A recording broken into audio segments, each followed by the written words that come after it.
This is Brian, screenfiles.com and review. And what I'm looking at today is 2024's Sting, directed by Kaya Roche Turner.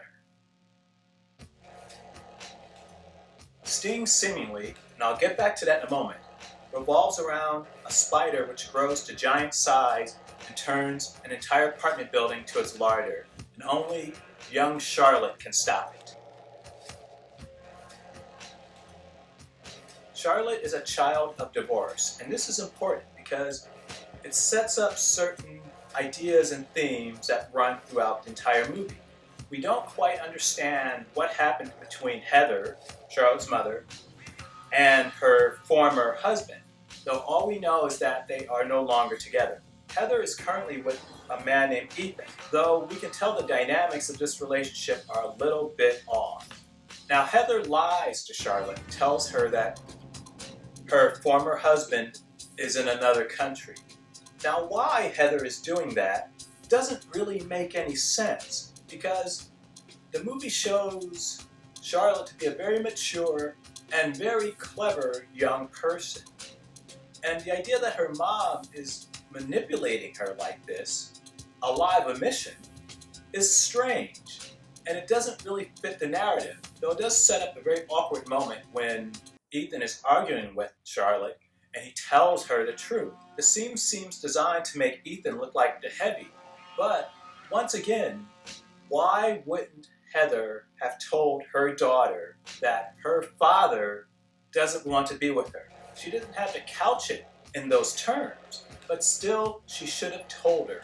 And this feels really odd, and it doesn't make sense. And it actually makes Heather look like a bad guy more than Ethan, though he shouldn't have said that. Conversely, it also shouldn't have been a secret in the first place. That's the essence of the relationship between Heather, Ethan, and Charlotte, though they're not the only members of this family that live in the building.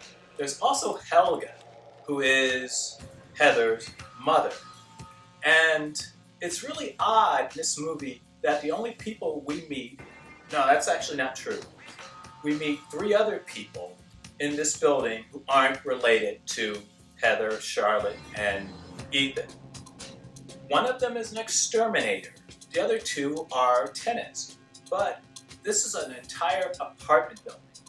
And I understand that the movie is not about everyone in the building, or it would be unwieldy. Though, how is it that the bulk of the people in this building are related? And the movie emphasizes other tenants very rarely. So that's a little strange. It doesn't really make sense. The movie takes place during a very heavy snowstorm. It could have perhaps tried to explain why there were so few people in this building.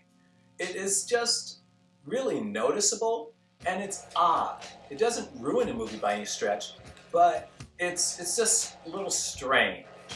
In any case, Helga calls an exterminator because she hears sounds in her walls.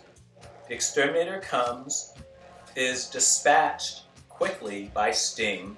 Helga, who has Alzheimer's, by the way, like Joe Biden, I suspect, almost immediately forgets that she had called the exterminator and goes to the phone book to call another.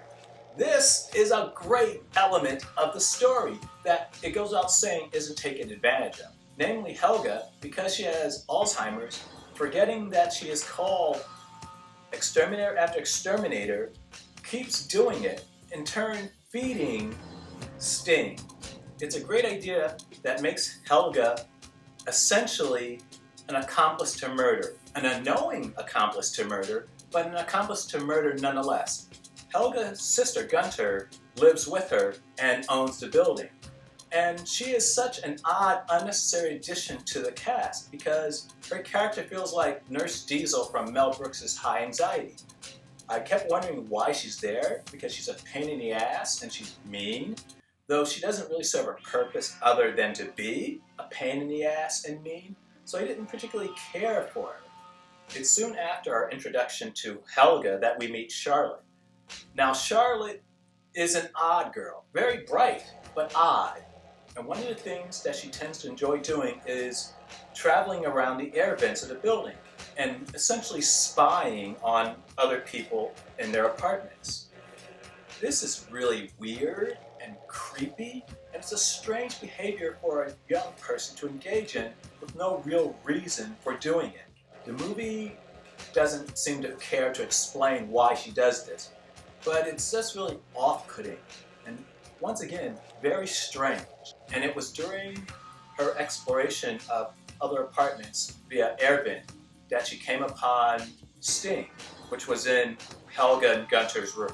And it should be mentioned that the way Sting gets about is through the very same air vents. And the movie makes a point of showing us that Sting is particularly noisy when he moves through these vents. Now the problem is, Charlotte isn't.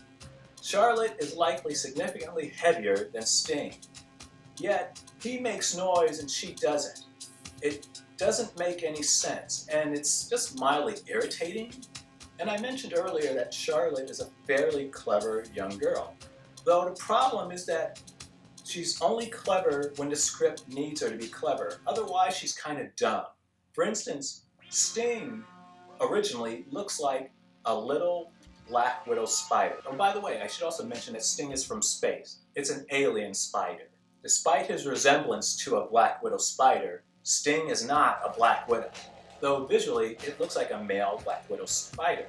And for some reason, Charlotte is really enamored of Sting when she first finds him. The movie doesn't explain why. And Charlotte, I should mention, is a bit of a tomboy, but so what? That doesn't mean she likes spiders. And there's nothing in Charlotte's room or anywhere else that would indicate that she really likes spiders. She doesn't particularly seem to care about insects until she meets Sting. This was a bit of a wasted opportunity. If it had only had Charlotte have all these signs that she really likes insects, that would be interesting, because it would at least explain why she's so drawn to Sting. Like more than a few things in this movie, it is because movie.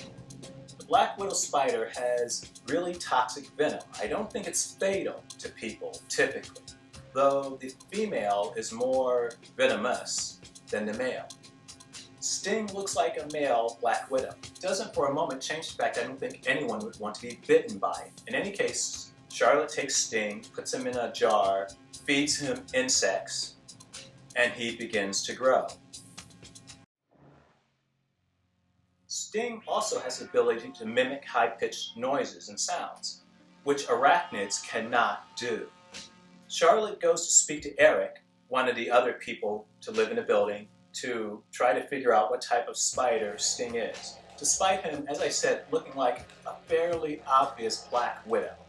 Eric doesn't understand how Sting is able to make these vocalizations and tells her that insects don't have vocal cords. And that's true, but insects also make sounds. Cicadas are noisy as hell without vocal cords. Grasshoppers make sounds without vocal cords. Vocal cords aren't necessary for an insect to make sounds. They can rub their legs together or some such thing.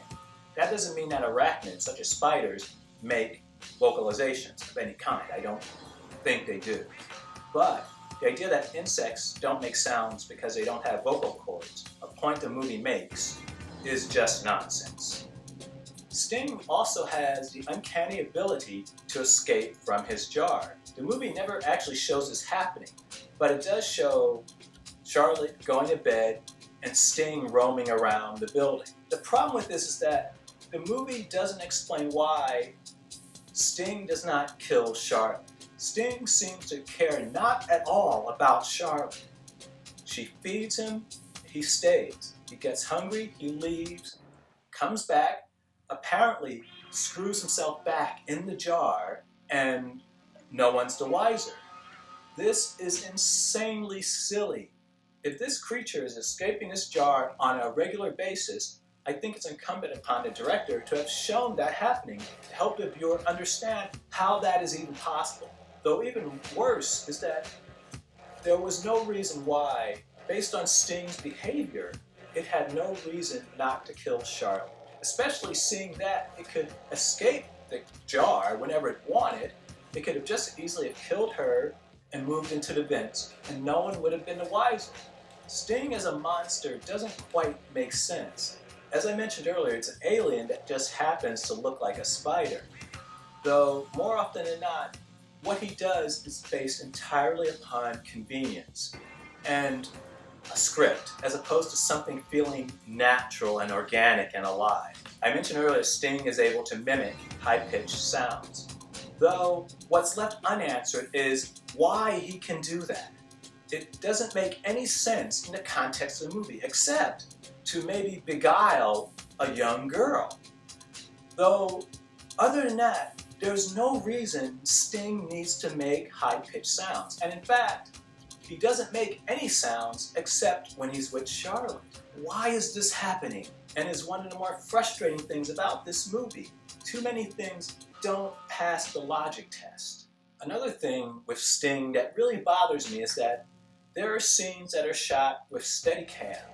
Though as far as I can see, there's no justification for shooting them with a Steadicam. In other words, put the camera on a tripod and shoot the scene. Reset and continue. If I recall, it was a scene where Charlotte was in her room. Though in any case, the camera's just moving so smoothly and fluidly around her as if to indicate something. What it's trying to indicate, I have no idea. But the way it's moving doesn't suit the nature of the scene. As I say, and this frustrates me about a lot of movies, they seem to have this look of fluidity when it doesn't warrant it. If she is just standing there, why does she need to have this camera moving all around her? It's odd. And there are a lot of Dutch angles and all sorts of interesting shots of Sting, but they're interesting only because they're there. They don't seem to have a purpose. They look good, but they don't enhance the story. They don't make any sense. And I'm a huge believer in the idea that if something doesn't make sense in your movie, get rid of it. Sting isn't a terrible movie. It's quite watchable. It has enjoyable moments, in fact.